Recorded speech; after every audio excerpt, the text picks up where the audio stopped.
Asombro y admiración. El águila ha aterrizado. El presidente Nixon, mirando los acontecimientos por televisión, lo describió como uno de los momentos más grandiosos de nuestro tiempo. El Papa recibió la noticia exclamando: «Gloria a Dios en las alturas y paz en la tierra a los hombres de buena voluntad». A las 3:56 de la mañana del 20 de julio de 1969, Neil Armstrong bajó las escaleras del Águila y pisó la superficie lunar. Es un pequeño paso para el hombre, pero un paso gigante para la humanidad, dijo al convertirse en el primer hombre en caminar sobre la luna. Gracias a la invención de la televisión, este acontecimiento señalado fue el primero de gran significado histórico visto a lo largo del mundo y dado a conocer tan inmediatamente. El mundo entero contempló con admiración y asombro. Cuando pensamos en el asombro y la admiración de los primeros pasos sobre la luna, tenemos un vistazo de lo que debe haber sentido la gente que vio a Jesús. Otro astronauta que caminó sobre la luna, James Irwin, exclamó: «Jesús caminando sobre la tierra es más importante que el hombre caminando sobre la luna». Cuando la gente contempla lo que Jesús hacía, la respuesta era de asombro y admiración. Todos quedaron asombrados, estaban llenos de temor, dice Lucas 5, versículo 26. En Salmos 37, del 10 al 20, muestra asombro y admiración ante la decisión de Dios. ¿Alguna vez te asombraste y admiraste por la clase de gente que Dios escoge? Mientras que el mundo tiende a impresionarse por las personas ricas y poderosas, no sucede lo mismo con Dios. Pero Dios escogió lo insensato, lo débil, lo más bajo y despreciado, y lo que no es nada, para anular lo que es, a fin de que en su presencia nadie pueda jactarse. Primera de Corintios 1, 27 al 29. Dios escoge a los humildes. Los humildes heredarán la tierra y disfrutarán de completa paz. Salmo 37, versículo 11. Ser humilde no significa ser débil, sin carácter ni sumiso. Es la palabra que se usa con referencia a Moisés en Números 12, versículo 3. Jesús se describió a sí mismo como humilde en Mateo 11, versículo 29. Significa ser gentil, considerado y modesto. Es lo contrario a ser arrogante y autocomplaciente. Es la palabra usada para describir un caballo que ha sido domado. Implica fuerza bajo control. Jesús pareciera citar este versículo al decir: «Dichosos los humildes, porque recibirán la tierra como herencia», en Mateo 5:5. Dios escoge a los pobres y necesitados. Dios está interesado en los pobres y los necesitados. Aquellos que tratan mal a estas personas son malvados ante los ojos de Dios. Más vale lo poco de un justo que lo mucho de innumerables malvados. Porque el brazo de los impíos será quebrado, pero el Señor sostendrá a los justos. Dios escoge a los perseguidos. El tema de estos versículos en el Salmo 37 es que los malvados complotan contra los justos. Al contrastar el salmista a los justos con los malvados, no es que sean meramente dos categorías separadas de personas, sino que una es proactiva en su hostilidad hacia la otra. Los malvados conspiran contra los justos y crujen los dientes contra ellos, dice el versículo 12. Estos versículos nos recuerdan que si somos perseguidos, no es nuestra tarea tomar represalias porque Dios tiene todo bajo control y nos asegura que al final se hará justicia. No debemos tomar la venganza en nuestras manos. Señor, estoy asombrado y admirado por la gente que escoges. Ayúdame a ver a las personas como tú las ves, no según los estándares del mundo, sino con tus ojos. Lucas 5, del 17 al 32, Considera con asombro y admiración el ministerio de Jesús. ¿Te has preguntado alguna vez cómo se sintió la gente al ver a Jesús realizar un milagro? Su ministerio producía asombro y admiración. Todos se quedaban admirados y alabaron a Dios. Versículo 26. La versión en inglés de la Biblia lo expresa de este modo. Abrumadora sorpresa y éxtasis se apoderaron de todos y reconocieron y alabaron y dieron gracias a Dios. Se llenaron por el temor reverente diciendo: hoy hemos visto cosas maravillosas, extrañas, increíbles e impensables. Sanar a los enfermos. Aún el ministerio de Jesús pareciera tener subidas y bajadas en términos de sanidad. En ocasiones no encontraba fe en la gente. Jesús sanaba a pocas personas, como en Mateo 13, versículo 58. En otras, como leemos aquí, el poder del Señor estaba con él para sanar a los enfermos. Lucas 5:17. Perdonar pecados. Tendemos a ver la sanidad como algo sorprendente, pero puede que demos por sentado el perdón de los pecados. Jesús demuestra que el perdón es incluso más sorprendente y admirable que la sanidad. Primero, perdona el pecado del hombre y luego, al sanarlo, muestra que tiene la autoridad para hacerlo, como en el versículo 24. El perdón era prioritario. Leer a la gente. Jesús leyó sus mentes. Sabía lo que estaban pensando en sus corazones.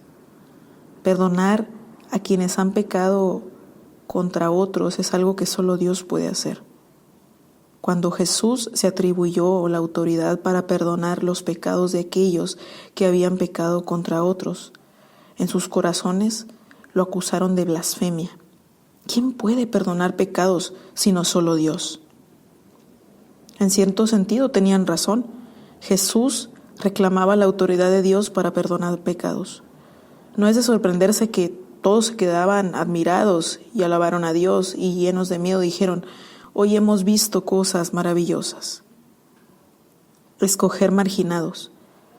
La elección que Jesús hace de Leví, el recaudador de impuestos, como seguidor suyo fue sorprendente. Escogió un marginado, pero tomó la mejor decisión. Leví se levantó, lo dejó todo y lo siguió. Luego ofreció un gran banquete para Jesús en su casa y asistió mucha gente. Claramente Leví era un líder influyente. Las personas estaban fascinadas por lo que había ocurrido y querían conocer a Jesús. La elección de Jesús fue impactante y asombrosa. Cada vez que visitó una prisión, veo que Jesús sigue llamando a sus seguidores entre los individuos, rechazados por la sociedad, y siempre me lleno de asombro y admiración. Entablar amistad con pecadores. De nuevo, Jesús sorprendió a la gente. Le preguntaron: ¿por qué comen y beben ustedes con recaudadores de impuestos y pecadores? Jesús respondió: no son los sanos los que necesitan médico, sino los enfermos. No he venido a llamar a justos, sino a pecadores para que se arrepientan. Este es el corazón de las buenas nuevas para todos nosotros. Joyce Meyer escribe así sobre este mensaje: con frecuencia sentimos que debemos esconder nuestras debilidades y siempre hacer de cuenta que somos fuertes, sin necesidad de nada. Pero todos tenemos debilidades e incapacidades. Jesús vino para quienes estaban enfermos, necesitados, no para los sanos, no necesitados. Sé un necesitado, dile a Dios todo lo que necesitas. De todos modos, Él ya lo sabe y espera que le pidas socorro. Señor, gracias porque eres el mismo de ayer, hoy y siempre. Te pido que tu poder esté presente para sanar a los enfermos. que la gente se asombre y se admire al ver que continúas haciendo cosas increíbles. Números 16, versículo 36, del 18 al 32. Medita en asombro y admiración ante la maravilla del perdón. Existe la tendencia de dar por sentado el perdón de Dios. El poeta Heinrich dijo en cierta ocasión: Dios me perdonará, es su trabajo hacerlo. En un sentido, nada podría ser más lejano a la verdad. El pecado tiene un alto costo. Muchas de las cosas que leemos en el Antiguo Testamento se presentan como terribles, en el sentido que parecen ser atroces. No obstante, otro sentido de la palabra terrible es lleno de temor o asombro. La definición de un diccionario hace de terrible a desmesurado, extraordinario o excesivo. El lenguaje en este pasaje muestra la gravedad del pecado, su costo y la reacción de Dios. La ira del Señor se ha desbordado. A Dios no le agradan, por ejemplo, las constantes quejas. El pecado requería expiación. Había una necesidad de redención. Se necesitaba el derramamiento de sangre. El establecimiento del sacerdocio levítico era necesario para anticipar y preparar el camino para Jesús, el gran sumo sacerdote, cuya sangre sería derramada y haría expiación para redimirnos de nuestros pecados. A menos que entiendas la gravedad del pecado y el trasfondo del Antiguo Testamento, que muestra la dificultad y la complicación de recibir el perdón, no entenderás cuán maravilloso, sorprendente y asombroso es el perdón de Dios. El perdón no es automático, pero fue hecho posible por Jesús. Al meditar en lo que Dios ha hecho, debes llenarte de asombro, admiración y temor. Señor, gracias porque por medio de la muerte y la resurrección de Jesús puedo saber que soy perdonado. Gracias porque vivo en la era del Espíritu Santo. Gracias por cómo los sucesos de la vida y la muerte y la resurrección de Jesús y el derramamiento del Espíritu Santo han transformado mi vida y transformado este mundo. Oro para que los ojos de todo el mundo se abran para ver estos sucesos tan trascendentales con asombro. Pipa añade en Lucas 5, del 17 al 26, que no siempre resulta fácil llevar a nuestros amigos a Jesús. Puede requerir persistencia, incluso pensar fuera de los límites de lo acostumbrado o, como en este caso, desde el techo. Salmos 37, versículo 10 al 20, dice: Pronto los perversos desaparecerán, por más que los busques, no los encontrarás. Los humildes poseerán la tierra y vivirán en paz y prosperidad. Los malvados conspiran contra los justos, les gruñen de manera desafiante. Pero el Señor simplemente se ríe, porque ve que el día de su juicio se acerca. Los perversos sacan sus espadas y ponen cuerdas a sus arcos para matar al pobre y al oprimido, para masacrar a los que hacen lo correcto. Pero sus espadas atravesarán su propio corazón y se les quebrarán los arcos. Es mejor ser justo y tener poco que ser malvado y rico, pues la fuerza de los malvados será destrozada, pero el Señor cuida a los justos. Día a día el Señor cuida a los inocentes, y ellos recibirán una herencia que permanece para siempre. No serán avergonzados en tiempos difíciles, tendrán más que suficiente aún en tiempos de hambre, pero los perversos morirán. Los enemigos del Señor son como las flores del campo, desaparecen como el humo. Lucas 5, del 17 al 31. Cierto día, mientras Jesús enseñaba, algunos fariseos y maestros de la ley religiosa estaban sentados cerca. Al parecer, esos hombres habían llegado de todas las aldeas de Galilea y Judea y también de Jerusalén, y el poder sanador del Señor estaba presente con fuerza en Jesús. unos hombres llegaron cargando a un paralítico en una camilla. Trataron de llevarlo dentro de donde estaba Jesús, pero no pudieron acercarse a él debido a la multitud. Entonces subieron al techo y quitaron algunas tejas. Luego bajaron al enfermo en su camilla hasta ponerlo en medio de la multitud, justo frente a Jesús. Al ver la fe de ellos, Jesús le dijo al hombre: «Joven, tus pecados son perdonados». Entonces los fariseos y los maestros de la ley religiosa decían para sí: «¿Quién se cree este? Es una blasfemia. Solo Dios puede perdonar pecados». Jesús supo lo que pensaban, así que les preguntó: «¿Por qué cuestionan en su corazón? ¿Qué es más fácil decir: tus pecados son perdonados, o ponte de pie y camina? Así que les demostraré que el Hijo del Hombre tiene autoridad en la tierra para perdonar pecados». Entonces Jesús miró al paralítico y dijo: «Ponte de pie, toma tu camilla y vete a tu casa». Al instante, delante de todos, el hombre se levantó de un salto, tomó su camilla y se fue a su casa alabando a Dios. El asombro se apoderó de todos y quedaron pasmados, y alababan a Dios exclamando: «Hoy hemos visto cosas maravillosas». Jesús llama a Leví. Tiempo después, al salir de la ciudad, Jesús vio a un cobrador de impuestos llamado Leví sentado en su cabina de cobrador. «Sígueme y sé mi discípulo», le dijo Jesús. Entonces Leví se levantó, dejó todo y lo siguió. Más tarde, Leví dio un banquete en su casa, con Jesús como invitado de honor. Muchos de los cobradores de impuestos, compañeros de Leví y otros invitados comieron con ellos. Así que los fariseos y los maestros de la ley religiosa les reclamaron severamente a los discípulos de Jesús, diciéndoles: «¿Por qué comen y beben con semejante escoria?». Jesús les contestó: «La gente sana no necesita médico, los enfermos sí. No he venido a llamar a los que se creen justos, sino a los que saben que son pecadores y necesitan arrepentirse». Números 16. Versículos del 36 al 50.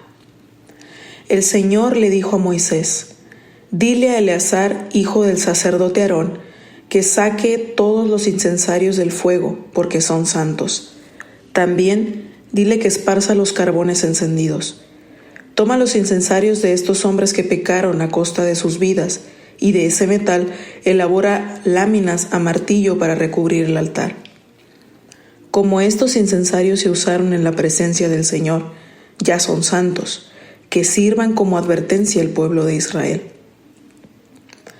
Así que Eleazar, el sacerdote, recuperó los 250 incensarios de bronce usados por los hombres que murieron en el fuego, y del bronce se elaboró una lámina a martillo para recubrir el altar. Esta lámina serviría de advertencia a los israelitas para que nadie que no fuera autorizado, nadie que no fuera descendiente de Aarón, entrara jamás a la presencia del Señor para quemar incienso. Si alguien lo hiciera, le sucedería lo mismo que a Coré y a sus seguidores. Entonces cumplieron las instrucciones que el Señor le dio a Moisés. Sin embargo, tan pronto como la mañana siguiente, toda la comunidad de Israel comenzó de nuevo a murmurar contra Moisés y Aarón diciendo: «Ustedes mataron al pueblo del Señor». Cuando la comunidad se congregaba para protestar contra Moisés y Aarón, la gente se dio vuelta hacia el tabernáculo y vio que la nube lo había cubierto y que había aparecido la gloriosa presencia del Señor. Entonces Moisés y Aarón fueron al frente del tabernáculo, y el Señor le dijo a Moisés: «Aléjate de toda esta gente para que la destruya inmediatamente». Pero Moisés y Aarón cayeron rostro en tierra. Y Moisés le dijo a Aarón: «Rápido, toma un recipiente para quemar incienso y ponle carbones encendidos del altar. Agrégale incienso y llévalo entre el pueblo para purificarlos y hacerlos justos ante el Señor. El enojo del Señor ya arde contra ellos y la plaga ha comenzado». Entonces Aarón hizo como Moisés le dijo y corrió entre el pueblo. La plaga ya había comenzado a matar a la gente, pero Aarón quemó el incienso y purificó al pueblo. Se puso entre los vivos y los muertos y se detuvo la plaga. Aún así, 14,700 personas murieron por esa plaga, además de los que habían muerto por la rebelión de Coré. Entonces, debido a que la plaga se detuvo, Aarón regresó donde estaba Moisés, a la entrada del tabernáculo. Números 17, del 1 al 13. La vara de Aarón brota. Entonces el Señor le dijo a Moisés: dile a los israelitas que te traigan 12 varas de madera, una por cada jefe de las tribus de los antepasados de Israel, y escribe el nombre de cada jefe en su propia vara. Escribe el nombre de Aarón sobre la vara de la tribu de Leví, pues debe haber una vara por cada jefe de tribu patriarcal. Coloca las varas en el tabernáculo delante del arca que contienen las tablas del pacto, donde me encuentro contigo. Entonces, de la vara del hombre que yo elija saldrán brotes, y finalmente pondré fin a las murmuraciones y a las quejas de este pueblo en contra de ustedes. Así que Moisés dio las instrucciones al pueblo de Israel, y cada uno de los 12 jefes de las tribus, incluido Aarón, llevó una vara a Moisés. Entonces Moisés colocó las varas en la presencia del Señor en el tabernáculo del pacto. Al día siguiente, cuando Moisés entró en el tabernáculo del pacto, encontró que la vara de Aarón, que representaba a la tribu de Leví, había retoñado, echando brotes, florecido y producido almendras maduras. Después de que Moisés sacó todas las varas de la presencia del Señor, las mostró al pueblo, y cada hombre tomó su propia vara. Entonces el Señor le dijo a Moisés: pon la vara de Aarón permanentemente delante del arca del pacto, para que sirva de advertencia a los rebeldes. Esto deberá poner fin a las quejas contra mí y evitará más muertes. Y Moisés hizo lo que el Señor le ordenó. Entonces el pueblo de Israel le dijo a Moisés: estamos perdidos, moriremos, estamos arruinados. Cualquiera que tan siquiera se acerque al tabernáculo del Señor morirá. ¿Acaso estamos todos condenados a morir? Números 18, versículos del 1 al 32. Deberes de los sacerdotes y de los levitas. Luego el Señor le dijo a Aarón: tú, tus hijos y tus parientes de la tribu de Leví serán los responsables de cualquier ofensa relacionada con el santuario, pero solo tú y tus hijos serán los responsables de las faltas relacionadas con el sacerdocio. Trae a tus parientes de la tribu de Leví, tu tribu patriarcal, para que te ayuden a ti y a tus hijos a realizar los deberes sagrados delante del tabernáculo del pacto. Sin embargo, cuando los levitas realicen los deberes asignados en el tabernáculo, deberán tener cuidado de no acercarse a los objetos sagrados ni al altar. Si lo hacen, tanto tú como ellos morirán.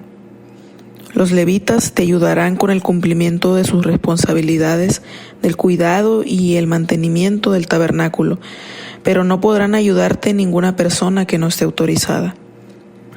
Ustedes realizarán los deberes sagrados dentro del santuario y en el altar.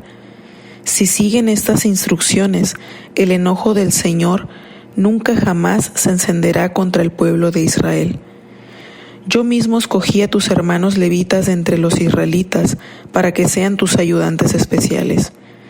Ellos son un regalo para ti, dedicados al Señor para servir en el tabernáculo.